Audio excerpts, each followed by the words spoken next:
आप सभी को नमस्कार। तन और मन को स्वस्थ रखिए, सुख शांति बनी रहेगी। गाय गौशाला में या रोड पर, घरों में क्यों नहीं? आज इस विषय पर चर्चा करेंगे। पहले गरीब आदमियों के लिए गाय पालना फायदे का सौदा था, लेकिन अब घाटे का बन चुका है। उस वक्त गाय और बैलों की हमारे जीवन में मुख्य भूमिका थी। घर से लेकर खेत तक इनके बगैर काम चल ही नहीं सकता था, क्योंकि उस वक्त मशीनी युग नहीं था। खेती बाड़ी के सभी कार्य बैलों के द्वारा होते थे, इसलिए बछड़ों की बड़ी अच्छी कीमत मिल जाती थी। और जिन परिवारों में गाय होती थी उनमें दूध दही की मौज और बछड़ों की बिक्री से मिले रुपयों का गरीब आदमी को बड़ा सहारा मिल जाता था। इसलिए तकरीबन आम आदमी के घरों में गाय जरूर मिलती थी। वक्त के साथ बहुत कुछ बदल चुका है। इस मशीनी युग में अब सभी कार्य तकरीबन मशीनों से होते हैं। अब इन बेचारे बैलों को, बछड़ों को कोई नहीं पूछता। ये खेतों से अब रोड पर आ चुके हैं। इनकी हालत देखकर बड़ा तरस आता है और समाज और सरकार की नीतियों पर बड़ा क्रोध। अब कोई आदमी दूध देने वाली गाय खरीदने के लिए चलता है तो तकरीबन 25-30 हजार रुपए से ऊपर मिलती है, और आगे चलकर अगर वो नए दूध नहीं होती है और दूध देना भी बंद कर दे और फिर वो लाचार होकर उसे बेचना चाहे तो उसकी कोई कीमत नहीं, कोई नहीं पूछता उसे। अगर गौशाला में देना चाहे तो वहां पर भी गाय दो फ्री में और ऊपर से रुपए दो, और जो 30-35 हजार रुपए की पूंजी लगाकर गाय खरीदी थी वो रुपए गए भाड़ में। इसलिए तकरीबन गरीब आदमी, आम आदमी गाय नहीं खरीदते। बस कुछ एक जो अमीर जो परिवार है, जो टोटा सह सकते हैं, बस वहीं रखते हैं या फिर गौशालाओं में मिलती या रोड पर तो भटकती रहती है। गौशालाओं में और रोड पर इनकी तादाद बढ़ती जा रही है। दुर्घटनाओं का कारण बढ़ती है ये रोड पर घूमती हुई गाय। वक्त रहते इस समस्या का समाधान नहीं हुआ ना तो आगे चलकर बहुत विकराल रूप धारण कर लेगी ये समस्या। इसका समाधान बहुत जरूरी है।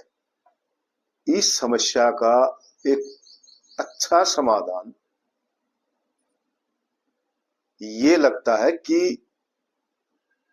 इन गायों को फिर से आम आदमी, गरीब आदमियों के घर तक पहुंचाना। लेकिन इसके लिए बहुत कुछ बदलाव करने पड़ेंगे। सरकार और वो संगठन जो गाय और इस समाज का भला चाहते हैं उन्हें आगे आके कुछ सकारात्मक कदम उठाने पड़ेंगे। नंबर 1, गौशाला में अगर कोई गाय देने जाता है उनसे रुपए ना लिए जाए, क्योंकि वो लाचार होके गौ वहां गौशाला में दे रहा है और ऊपर से उनसे रुपए भी लिए जा, तो वो दोहरी मार हो जाती है, खासकर गरीब आदमी के ऊपर। ऐसा नहीं होना चाहिए। नंबर 2, महीने की चराई के हिसाब में गाय रखने का नियम गौशाला पर लागू होना चाहिए। ये मान ले किसी के पास गाय है, वो नए दूध नहीं हुई, तो वो लाचार होके अगर वो गौशाला में गाय देने के लिए जाता है और वो ये चाहता है कि 2-4 महीने के बाद, ये नए दूध होने के बाद मैं इसको ले जा सकता हूं, ले जाना चाहता हूं, तो गौशाला में कुछ ऐसा नियम होना चाहिए कि भाई जितने महीने ये गाय हम अपने पास रखेंगे उसकी महीने के हिसाब में एक जायज जो चराई बढ़ती है वो पैसे हम आपसे ले लेंगे और आपकी गाय आपको दे देंगे। ये नियम होना चाहिए ताकि गरीब आदमी गौशाला में गाय देने के बाद अपने आप को ठगासा महसूस ना करे, वो फिर बाद में चराई देकर अपनी गाय को वापस ला सके। नंबर 3 पे है गायों की जो नस्लें हैं उनमें सुधार होना चाहिए। जब वैज्ञानिक दूसरे ग्रहों पर मतलब के खोज कर रहे हैं,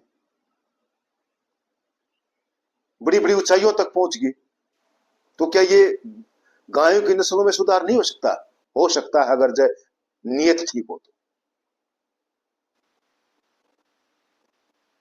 इनकी जो नस्लें जो बिगड़ी हुई है उनमें सुधार करना जरूरी है ताकि गाय कम से कम 8-10 महीने दूध दे सके अच्छी तरीके।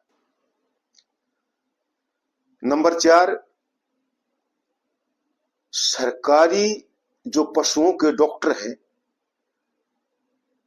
उनको सरकार की तरफ से सख्त हिदायत होनी चाहिए कि उसके एरिए में जो भी गाय रखता है उन सब का ब्यौरा उनके पास होना चाहिए और उनको जितने भी परिवार गाय रखते हैं समय समय पर वहां घर पर जाकर उन गायों का स्वास्थ्य संबंधी इलाज वहां फ्री में होना चाहिए। ये जो सरकारी जो डॉक्टर हैं उनके ऊपर ये बिल्कुल सख्ताई के साथ ये नियम लागू होना चाहिए। नंबर 5, सरकार की तरफ से जो गायों पर लोन और सब्सिडी जो दी जाती है वो कुछ एक आदमियों में सिमट कर रह जाती है। बहुत आदमियों को तो पता ही नहीं चलता कब लोन मिलने का टाइम था, कब आके वो चली गई, कब कहां जाना है, पता ही नहीं चलता।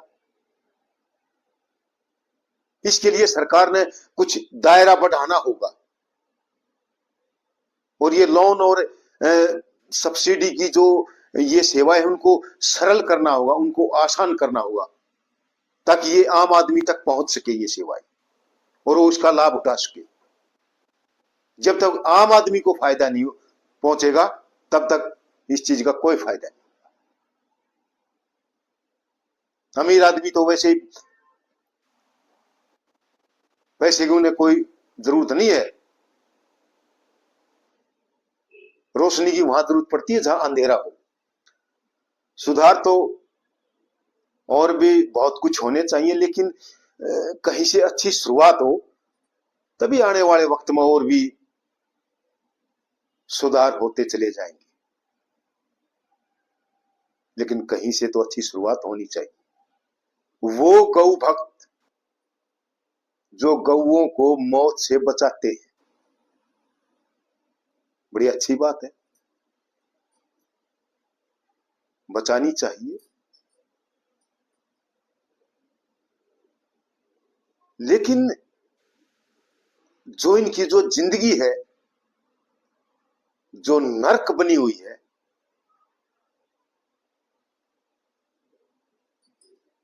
उनकी इस जिंदगी में भी सुधार करने की कोशिश करनी चाहिए, तभी बात बनेगी। चाहे धरना कीजिए, चाहे प्रदर्शन कीजिए, सरकार से वो जायज बातें मनवाइए जिनसे गौ पालना आम आदमियों के लिए घाटे का सौदा नहीं रहे, बल्कि फायदे का सौदा बनता जाए। तभी आम आदमी गौओं को पालना शुरू करेगा, वरना ये हाल बुरा हो रहा है और आने वाला और भी बुरा होगा। रही बात गरीब आदमियों की, इन्हें जैसे तैसे भी हो गाय पालना फिर से शुरू करना चाहिए, क्योंकि देसी गाय के दूध में वो सभी पोषक तत्व मौजूद हैं जो हमारे शरीर के लिए बहुत जरूरी है। देसी गाय का दूध मिल जाए तो हमें सभी विटामिन, पोषक तत्व जो भी है वो सभी कुछ मिल जाता है। रही बात अमीरों की, उन्हें ये पोषक तत्व महंगे फलों से, पिस्ते बादामों से, उनसे मिल जाते हैं, वो खरीद कर खाते ही नहीं। लेकिन आम आदमी तो इन मेवों को और इन महंगे फलों को खरीद कर नहीं खा सकता, उसकी तो पहुंच वहां तक नहीं है। लेकिन यहां तक है। सीधी और स्पष्ट बात यह है, अगर किसी भी आदमी ने अपने परिवार को जोड़ों के दर्द से, हार्ट की बीमारियों से बचाना है और अपने बच्चों की बुद्धि तेज करनी है, शरीर में फुर्ती लानी है, तो वो अपने घर में दूध वाली गायें रखना शुरू कर दे। बहुत सी बीमारियों का सिर्फ एक इलाज है, एक दवाई है, देसी गाय का दूध। अपने जो बाप दादा थे उनसे पूछ कर देख लो, उनको पता है गाय के दूध में क्या शक्ति है, क्या ताकत है। हमने वापस जाना पड़ेगा, तब बात बनेगी। ये किसी धर्म और जाति से संबंधित संदेश नहीं है, ये पूरे मानव समाज की भलाई के लिए संदेश है। ये गाय का दूध हमारे लिए अमृत समान है, इसका उपयोग हमने फिर से करना पड़ेगा अगर हम स्वस्थ रहना चाहते हैं तो। मेरे जो वीडियो है वो कुछ अलग हट के आएंगे, क्योंकि मेरी आदत भेड़ चाल में चलने की नहीं है। समाज की जो अहम जो समस्याएं हैं, जो जिनको हम नजरअंदाज कर रहे हैं, लेकिन उनका समाधान बहुत जरूरी है, उन समस्याओं को उठाने की मैं पूरी पूरी कोशिश करूंगा। तो भाई, अगर आप लोगों को ये वीडियो अच्छा लगे तो भाई लाइक कर दियो। और भी अच्छा लगे तो भाई अपने यार दोस्तों में शेयर कर दियो। धन्यवाद।